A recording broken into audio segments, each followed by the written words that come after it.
Scheduled కులాల వారికి సంక్షేమ పథకాలు సకాలంలో అందించాలని జాతీయ షెడ్యూల్డ్ కులాల కమిషన్ సభ్యులు వడ్డేపల్లి రామచందర్ అన్నారు. రంగారెడ్డి జిల్లా ఇబ్రహీంపట్నం మండల కార్యాలయంలో ఆయన అధికారులతో సమావేశం నిర్వహించారు. షెడ్యూల్డ్ కులాలకు వివిధ పథకాలు అమలు తీరుపై అధికారులను ఆరా తీశారు.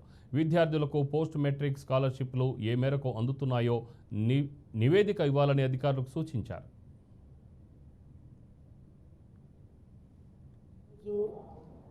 ఈ రంగారెడ్డి జిల్లా యొక్క షెడ్యూల్ కులాల వాళ్ళకి అందే సంక్షేమ పథకాలు సకాలంలో జరుగుతున్నాయా లేవా అనే విషయంలో national commission member for schedule caste from New Delhi నుంచి రావడం జరిగింది.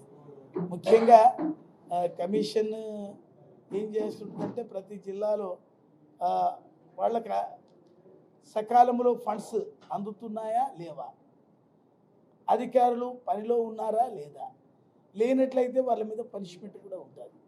This is the commission power. ఈ కమిషన్కి ఇది రాజ్యాంగబద్ధమైనటువంటి వచ్చినటువంటి ఆర్టికల్ 338 సుమారు ఒక 44 డిపార్ట్మెంట్స్ మనం రివ్యూ తీసుకోవడం జరిగింది. 44 డిపార్ట్మెంట్లలో చాలా డిపార్ట్మెంట్స్ కొంత ప్రజెంటేషన్ కొంత పూర్గా ఉంది. దాన్ని అద్దులో పెట్టుకోమని చెప్పడం జరిగింది. అద్దులో ఉన్న దాని ప్రకారంగా వాళ్ళ పనిలో వాళ్ళు మాకు రిపోర్ట్ పంపించమన్నాం. దానికి కలెక్టర్ గారు కూడా కోఆపరేటివ్గా ఉన్నారు. అడిషనల్ కలెక్టర్ గారు హరిజన గిరిజనులకు సకాలములో పట్ట సబ్సిడీలు వేసే విధంగా ప్రయత్నం చేయాలనేది నా యొక్క సూచన.